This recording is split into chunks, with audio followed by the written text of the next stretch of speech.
Assalamualaikum warahmatullahi wabarakatuh. Selamat pagi siswa sekalian yang saya sayangi dan saya cintai. Dimanapun kalian berada, semoga kalian selalu dalam lindungan Allah Subhanahu wa taala serta senantiasa dalam keadaan sehat walafiat.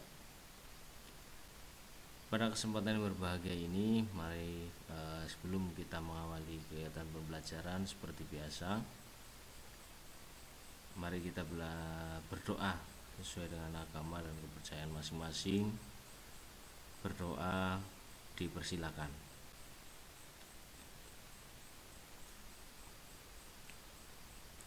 Selesai. Baik, siswa sekalian, yaitu kelas 10 TKRO 1 sampai 13, kelas 10 TPSM 1, TPSM 2 dan 10 TPO. Pada kesempatan yang berbahagia ini kita akan belajar materi lanjutan dari bahasa Indonesia, yaitu materi tentang debat, ya. Materi tentang debat. Baik, apa saja yang akan kita pelajari nantinya kalian diminta akan bisa memahami dan mengerti serta mampu mengaplikasikan materi ini dalam kehidupan sehari-hari. Yang pertama, kita akan mencoba mengenali, ya, atau mencari tahu apa itu dari pengertian debat. Kemudian apa sih ciri-ciri dari debat, bicara yang seperti apa yang disebut dengan debat, kemudian jenis-jenis debat itu apa saja, kemudian ada unsur-unsur dari debat itu apa saja, ya. Kemudian tata cara debat yang baik itu bagaimana. Kemudian yang terakhir nanti ada bahasaan dalam debat yang dipakai, ya. Baik, sebelum masuk materi lebih jauh lagi, tentunya Anda sekalian sudah pernah melihat, ya, kegiatan debat seperti apa, karena sepintas debat itu sudah pernah disinggung dulu waktu kalian berada di kelas 8 kalau nggak salah, duduk di SMP ataupun MTS ataupun yang sederajat yang lainnya. Jadi debat itu tidak hanya sebatas kita mencoba berbicara dengan hanya semata-mata ingin apa yang kita sampaikan itu menang dalam sebuah forum, ya. Jadi debat itu harus disertai dengan ada aturan, ya, kemudian ada tata cara, kemudian bahasa yang dipakai juga harus santun sesuai dengan aturannya. Nah, kita lihat dari yang pertama, ya, pengertian debat. Debat itu adalah sebuah proses saling bertukar pendapat untuk membahas suatu isu dengan masing-masing pihak yang berdebat serta memberi alasan. Ya, debat yaitu sebuah proses, ya, proses saling bertukar pikiran ataupun bertukar pendapat untuk membahas sebuah isu dengan masing-masing pihak itu yang berdebat serta dari pihak yang berdebat tadi menyampaikan alasan. Jadi tidak hanya sebatas kita berbicara saja, tapi bicara kita harus memiliki landasan, memiliki alasan untuk mempertanggungjawabkan apa yang kita sampaikan. Itu debat, ya. Saya yakin semua siswa pernah melihat debat, dan tanpa kalian sadari pun sering kalian melakukan kegiatan debat, meskipun debat yang kalian lakukan itu debat yang jenis debat yang berbeda dengan yang akan kita bahas, ya, gitu. Oke, selanjutnya, nah, ciri-ciri debat seperti apa? Sesuatu kegiatan bertukar pendapat yang disebut dengan debat itu yang seperti apa? Ciri yang pertama, di dalam debat itu pasti terdapat dua sudut pandang ataupun ada dua kubu ataupun ada dua dua golongan ya. Nah, tapi ada juga yang menyampaikan debat itu ada 3 ya. Kenapa sudut pandang debat kok bisa ada 3 ya? Karena ada yang dalam beberapa buku yang menyampaikan dalam debat itu ada tim yang biasanya itu ada tim afirmatif atau tim pro, yaitu tim yang menyetujui atau sesuai dengan tema atau topik, dan tim negatif atau kontra, itu yang tidak menyetujui dengan tema atau topik. Nah, dalam beberapa buku ada yang menyampaikan 3, yaitu ada tim afirmatif atau tim pro, kemudian ada tim negatif atau kontra ya, kemudian ada satu lagi tim yang tidak pro juga tidak kontra. Ada juga yang menyampaikan dalam buku bahasa Indonesia ada yang tim satu tim lagi, tapi kita tidak fokus ke situ, kita fokus kepada tim afirmatif dan tim negatif saja. Yang kedua, ciri-ciri debat yang kedua, pasti ada proses mempertahankan pendapat antara kedua belah pihak. Jadi tim afirmatif atau tim yang menyetujui tema pasti akan mempertahankan pendapatnya terhadap persetujuannya, dan tim kontra itu pasti akan mempertahankan pendapatnya tentang ketidaksetujuannya terhadap topik. Jelas ya? Nah, jadi di ciri yang kedua ini akan adalah adanya proses saling mempertahankan pendapat antara kedua pihak. Yang ketiga, adanya adu argumentasi yang bertujuan untuk memperoleh kemenangan. Saya yakin di dalam debat, baik tim pro atau tim yang setuju dan tim kontra atau yang tidak menyetujui, itu sama-sama mencoba untuk menyampaikan argumentasi yang bertujuan untuk bisa memenangkan proses debat tersebut. Yang setuju ya ingin pendapatnya diterima dan menang.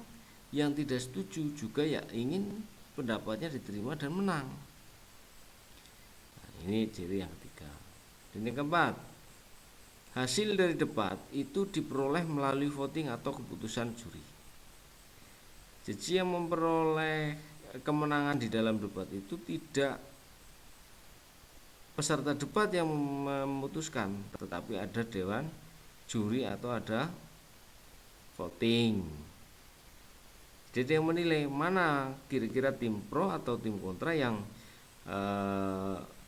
pendapatnya bisa dipertanggungjawabkan, itu biasanya menang. Nah, kemudian yang kelima, sesi tanya jawab itu bersifat terbatas dan bertujuan untuk menjatuhkan pihak lawan. Jadi dalam sesi tanya jawab ini masing-masing peserta itu baik tim pro maupun tim kontra itu memberikan batasan, ya, batasan supaya jawaban dari pertanyaan itu tidak terlalu luas, ya. Juga ada alasan supaya untuk menjatuhkan lawan bicara kita. Itu sesi tanya jawab. Ciri-ciri dari debat itu ada sesi tanya jawab. Dan tentunya kalian sudah paham lah, sering melihat ada debat presiden, debat calon gubernur, ya. Di situ kan menyampaikan visi misi, kemudian diberi pertanyaan oleh pemimpin debat, ya. Kemudian diberi pertanyaan oleh audiens. Audiens ini maksudnya adalah pertanyaan-pertanyaan yang dikumpulkan oleh dewan juri, ya, yang kemudian ditampung jawabannya dari masing-masing pihak, lalu nanti disaring hasilnya seperti apa, mana yang paling meyakinkan, mana yang paling bisa diterima, mana yang paling kemungkinan besarnya dapat dipertanggungjawabkan. Nah, yang terakhir, adanya pihak yang berperan sebagai penengah yang biasanya dilakukan oleh moderator. Nah, ini maksudnya pemimpin debat adalah moderator. Jelas ya? Jadi ciri-ciri debat terdapat dua sudut pandang yang berbeda, yaitu tim pro dan kontra, adanya proses saling mempertahankan pendapat, adanya adu argumentasi yang bertujuan untuk memperoleh kemenangan, kemudian hasil debat diperoleh melalui keputusan juri maupun voting. Sesi tanya jawab bersifat terbatas, bertujuan untuk menjatuhkan pihak lawan. Nah, yang terakhir adanya pihak yang berperan sebagai penengah. Biasanya kalau sudah mulai gaduh, mulai panas suasananya, biasanya ditengahi, diambil alih ataupun digarisbawahi dan disimpulkan oleh moderator. Jadi moderator sekaligus mengatur, sekaligus sebagai penengah pada saat terjadinya debat. Berikutnya, unsur-unsur debat. Nah, ini yang paling penting. Di dalam debat itu ada unsur-unsur. Unsur yang pertama adalah mosi. Mosi itu masalah, isu, tema, ataupun topik yang menjadi bahan perdebatan. Kedua, mosi biasanya berupa satu kalimat utuh, minimal berisi subjek, predikat, dan objek. Ya, jadi mosi itu isinya satu kalimat utuh yang tersusun atas subjek, predikat, dan objek. Biasanya akan mengundang kontroversi antara tim pro dan tim kontra. Ya, ketiga, tim afirmatif, itu kelompok yang setuju dengan gagasan tersebut di dalam mosi. Ada tim negatif yang menolak atau tidak setuju dengan gagasan ataupun mosi. Nah, kemudian ada satu lagi nih,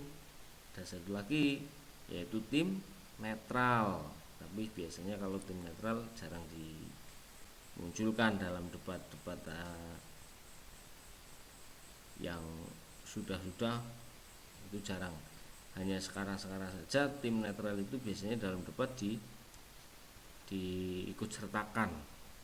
Nah, padahal untuk berada di tim netral biasanya bisa dikatakan tim yang mendukung kedua belah pihak, juga bisa yang menolak terhadap kedua belah pihak. Ini tim netral. Kemudian ada moderator atau pemandu atau orang yang memimpin jalannya debat sekaligus penengah ketika nanti terjadi ketegangan. Kemudian yang berikutnya itu notulen, yaitu yang bertugas menuliskan jalannya suatu debat dengan mencatat kesimpulannya. Nah, itu unsur debat. Jelas ya? Oke, lanjut. Tata cara debat yang baik. Yang pertama, memahami dan menjalankan peraturan debat yang telah disepakati oleh peserta dan anggota debat. Jika seorang anggota debat melanggar peraturan, maka akan berpengaruh kepada timnya. Mungkin nilainya dikurangi dan sebagainya. Yang kedua, pertanyaan yang diajukan sebaiknya disampaikan dengan profesional, tidak menghina, tidak memuji, tidak merendahkan lawan, ya.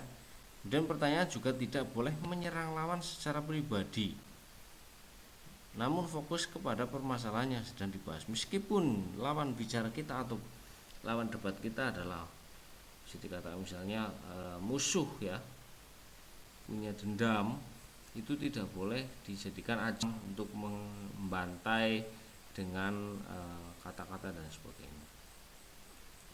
Tetap harus fokus kepada permasalahan yang sedang dibahas. 3. Ajukan argumen dengan analisis yang kritis.